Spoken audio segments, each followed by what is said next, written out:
Hi there, and welcome to the Skylight Books author reading series. If you'd like to learn more about us and our many upcoming author events, please visit skylightbooks.com, where you can browse our inventory, buy books, and join our Friends with Benefits Club. You can also follow us on Twitter, Tumblr, and Facebook. To speak to a real live bookseller like me, please call 323-660-1175. Thanks for your support, and enjoy. Fun TV fact, this was conceived as a TV series, but look who's getting the last laugh tonight. So we'll do a little reading and a Q&A, but first I thought I would talk a little bit about why I wrote this book and how I wrote this book. And for those of you who know me, you might know that I'm really obsessed with fairness in kind of an unhealthy way. Whether it's like a parking spot dispute or the last slice of pizza, that's something I think about a little too much in my life. And a few years ago, I was reading a New Yorker article about genetic engineering, and my jaw had just dropped the entire time. I was like, these different countries have different rules and regulations about genetic engineering. There's going to be 20, 30 years in the future where a whole generation of people in different countries is going to have different, what the new babies are going to have different skills. And I was like, this is going to be so unfair. I thought us normal people, in this room, in this world right now, we're going to have to do something about these like whippersnappers, or we're just going to be wiped off the face of the earth. It's going to be like a Make America Great situation for us old people. Then I thought about the kids who would be born like this and realized they would have done nothing wrong. They shouldn't be persecuted or have any restrictions on their life just because they were born with these advantages. So I thought a lot about this, and I could not figure out a fair solution about what we should do about genetic engineering.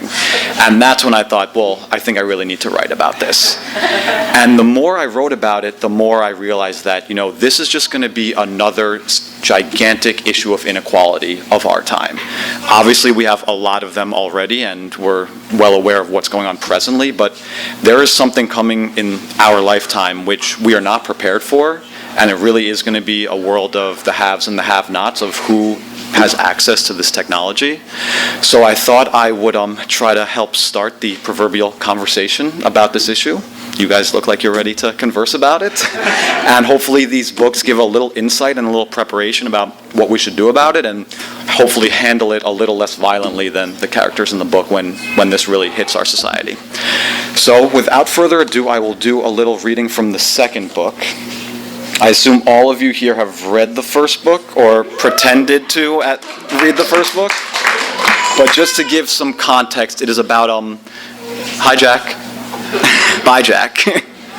It is about a group of teenagers who are genetically engineered, and this big movement grows in this country. It's called the equality movement that starts to restrict their rights. Government passes laws that who you can marry, what jobs they can have. They have to start living in camps. So the main character, Cody, she's a 17-year-old girl. She is now ensconced at the beginning of this new book up in the mountain hideaway of the most radical of the genetically engineered kids. Those are called the Ones.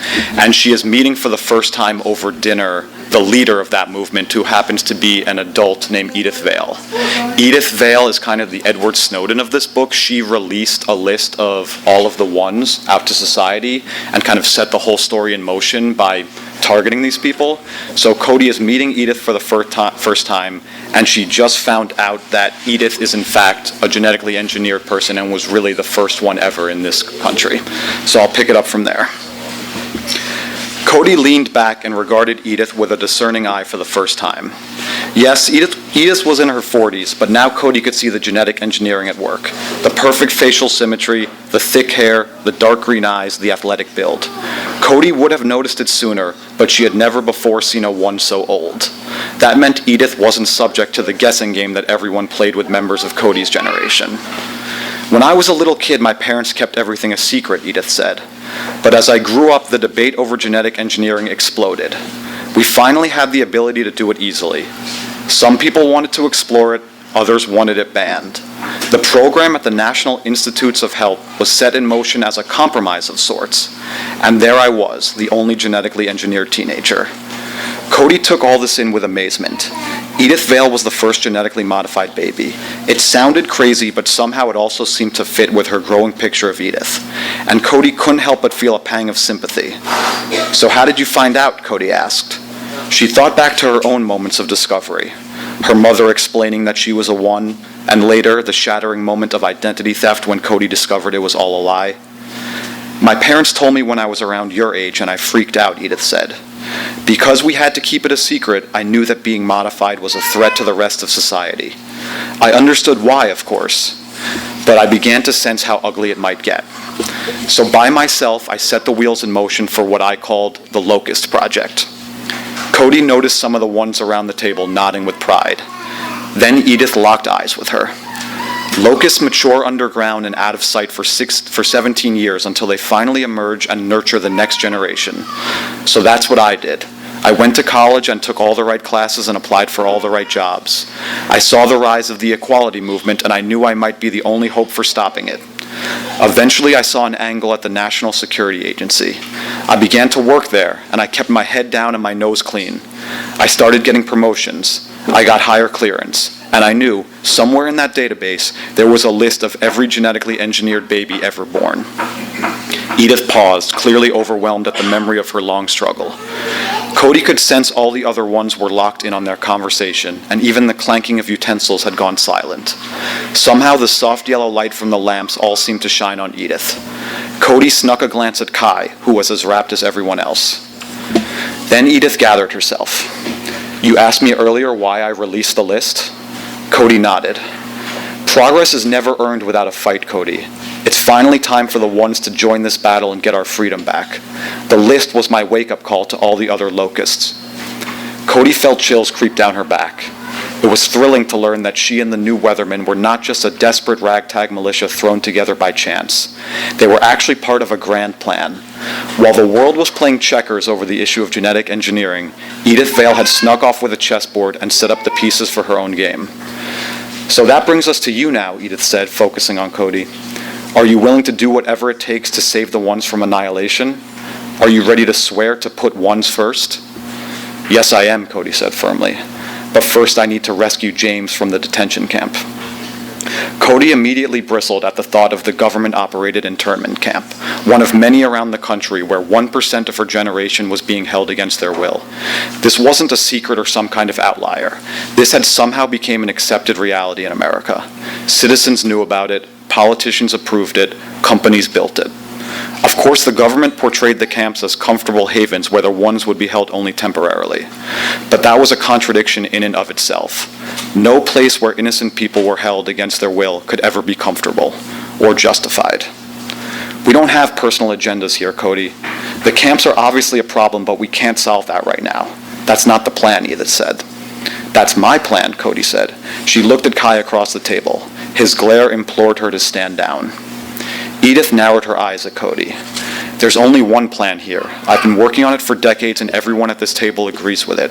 We are going to fight for our freedom and take our rightful spot in this world. You can either join us or leave. Before Cody could answer, Kai cleared his throat and jumped in. I think what Cody means is that she wants to focus on freeing the camps as soon as possible. She didn't mean to suggest... No, I meant right away, Cody said. She appreciated Kai sticking his neck out for her, but he wasn't going to change her mind, and now she just hoped he'd be quiet. Cody had come to the Ark to get help in liberating James. That wasn't up for debate. Cody, I think that's admirable, Edith said, but we can't help you. There are operations in place that are much more significant.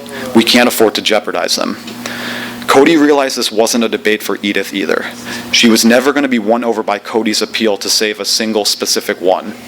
Cody needed more than an argument. She needed a trump card. I'm not asking for your help, I'm insisting on it, Cody said, a plan beginning to take shape in her head. There were gasps from the ones around the table. Clearly no one talked to Edith Vale like this, let alone delivered an ultimatum. I'm here to make a deal, Cody continued. You have something I want. An armed team ready and able to raid the camps and free the ones inside. And I have something you want. Let's trade. What do you have that I want? Edith asked skeptically. Cody was committed now. She had to keep going.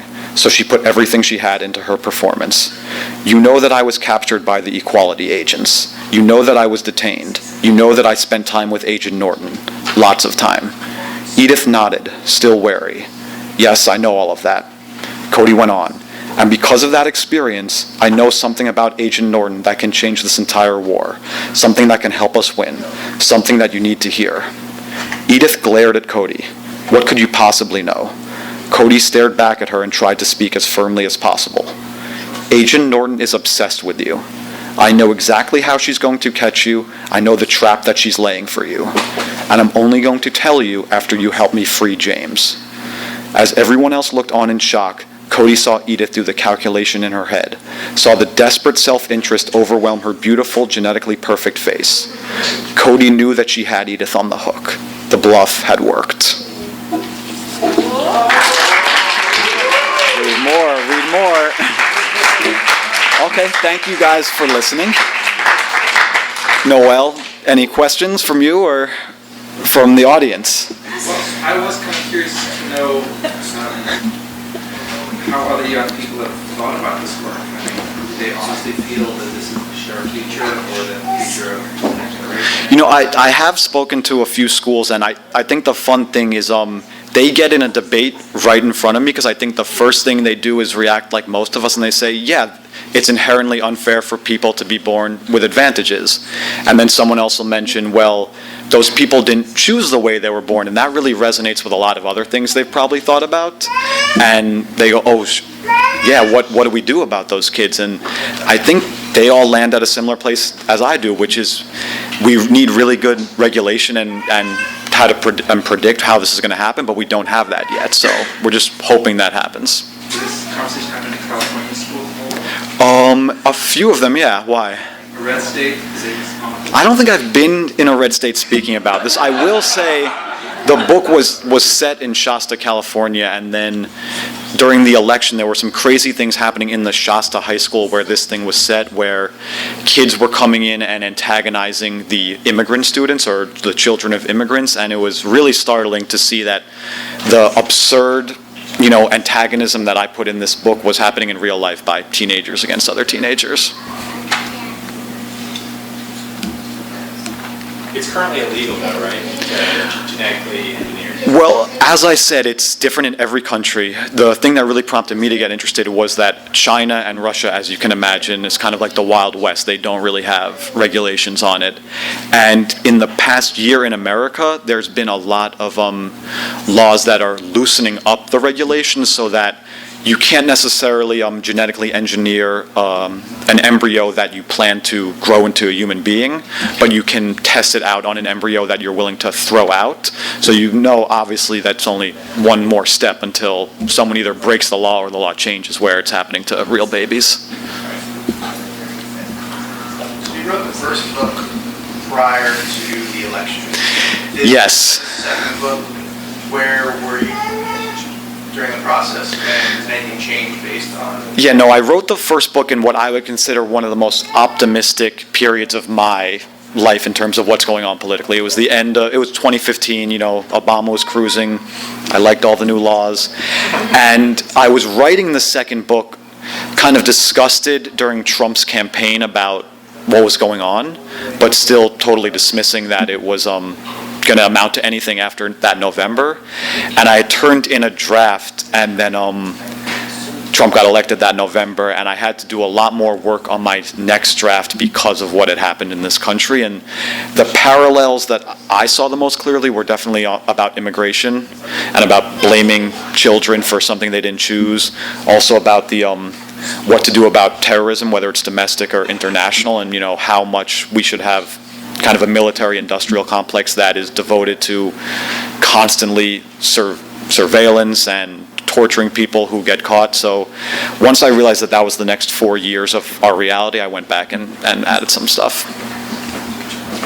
Curious, do you have to change the way that you write or how you write for younger people? That's a good question. I got in trouble doing this at my last release last year. I gave an honest answer and my editor yelled at me, but I will give the honest answer. My answer was that I didn't really change much except at the end of any important moment, knowing it was for a YA crowd, I would often add one more line to nail home the point I was trying to make, which was a little tough for me because I'd like to write with more subtlety. And I thought that I needed to do that just to, there's 12 or 14-year-olds reading this. I wanted to make sure they picked everything up. And then my editor said that is a big stigma of YA, and I should never admit that. For forgetting the external experience going on in the country and the world, this was obviously your second book. What was the experience from a kind of personal perspective going from book one to book two? It was definitely more of a challenge just because I think the most exciting part about starting a book is creating the world and the characters, and often that is such a help in even driving the story. So once all that was set up in book two and I didn't need to spend any time doing that, it felt a little bit more plot heavy, and I really had to focus myself on being like, no, expand the inner lives of these characters, expand the world a little bit instead of just keeping the story going from, point M to point Z. So besides that, it was definitely easier because I had done it once before, and I was like, oh my God, if you just plan this out as much as possible, you can actually get to the end of a book. Anyone else? You said that there's reactions abroad differently than here. Yeah, we sold it in a few other countries, but the main one is in France, and it's a big success story in France, and I think that there, I don't know why exactly, I'm not that familiar with French society, but I do know that their issues with immigration and terrorism are probably more profound and minute to minute than anyone in America, and perhaps that's why the young people over there were more interested in kind of obsessing over this stuff than in America, where so many of us really never get touched by that at all other than reading a headline. I think they're living it more in their daily lives, so maybe that's the reason.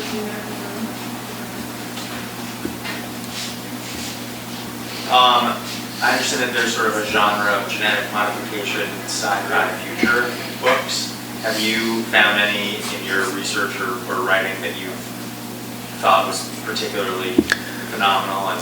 I'd say the one that inspired me the most is still Gattaca.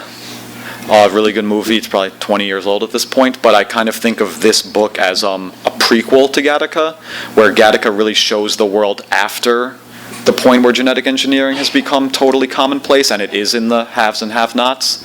So I tried to jump into that period where, what's it going to be like? I think we are going to be this weird generation that lived half of our lives with never conceiving of this, and the second half of our lives it's going to be totally normal, and that seemed like a cool area that hadn't really been explored in that genre. Isn't that good genetic modification safe to get rid of cancer? Yes, there is a ton of good genetic modification. It's just that I don't know anyone actually trusts that we can go that step and not do the evil steps afterward. But I think everyone's really excited about this because you can eliminate genetic diseases, you can pretty much end a lot of suffering in the world from people who were born with crippling handicaps, and who wouldn't want that? But on the other hand, if only certain people have access to that paints a dangerous picture to me. I was wondering if you had any, when you were a young adult, was there any formative books that you read? And did you ever think about those when you were writing for young adults? Well, it's funny, I talked about this a little bit, and I think when we were growing up, the genre young adult did not exist. There were just books that had kids that were considered normal literature, like Lord of the Flies and Catcher in the Rye. The one I would say that made an impact on me, that just because I've thought about it for while I was writing, is To Kill a Mockingbird, where it is for kids, but it is about kind of this universal issue of fairness, and think about that a lot, yeah. I'm sorry I missed this, so if you covered it, but just a question resonated with me. So what about the spiritual deprivation? Who's to say that a Flannery O'Connor suffering from lupus is not culturally enriching and benefiting the whole spirit of a society? Who's to say that once we enter this privileged world of health that we're not culturally dead? I don't know. I'm not to say, and I don't think any individual is to say. Maybe that person's parents are to say, if they hear from a doctor that your child will have this life if we don't do something, or another life, maybe the parents have the right to change that. I do think the world will be lacking in experience and perspective if everyone is healthy. And I do think that people with, handicaps or genetic diseases can add a perspective that the rest of us don't have. But certainly, I imagine many of them wish that that wasn't the case or it was an option for them. And so then that would bring me to probably more your thematic material. Who decides control? What is control? Right. And what is the gradation? Well, I think the only hope we have is to have the government decide control. And that does not give me a lot of faith that it will be worked out correctly. I think if you leave it to the market, it will very obviously only be accessible to rich people. And without the government getting involved, that, within a few generations, that would just be a totally different society.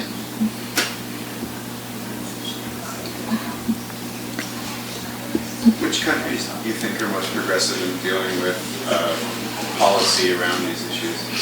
I don't know. I would have to guess the European Union, just because they end up having so many people weigh in from many countries to kind of make their regulations. When it's just singular countries doing their own thing, I don't think that they can come to the best conclusion. Canada, perhaps? Is that what you're looking for? A Canadian in the audience?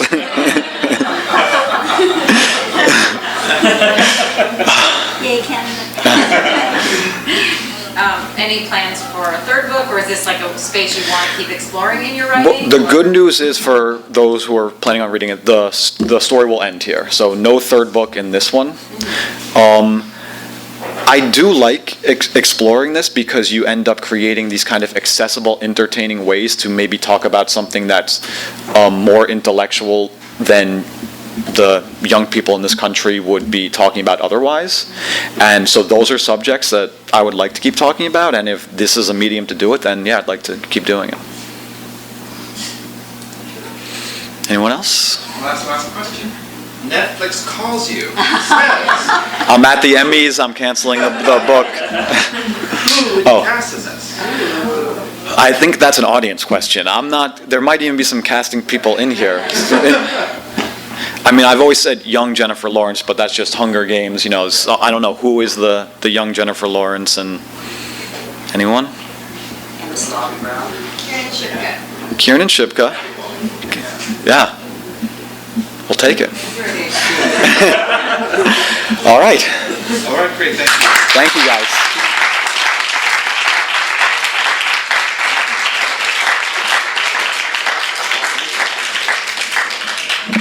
So wasn't he just terrific? It was terrific. Yay. Thank you, Daniel. Thank you. Well, you will get an encore. You can talk to him. You've been listening to the Skylight Books author reading series. Don't forget, you can listen to this and all of our other great podcasts at skylightbooks.com. Thanks again for stopping by, and we hope to see you soon.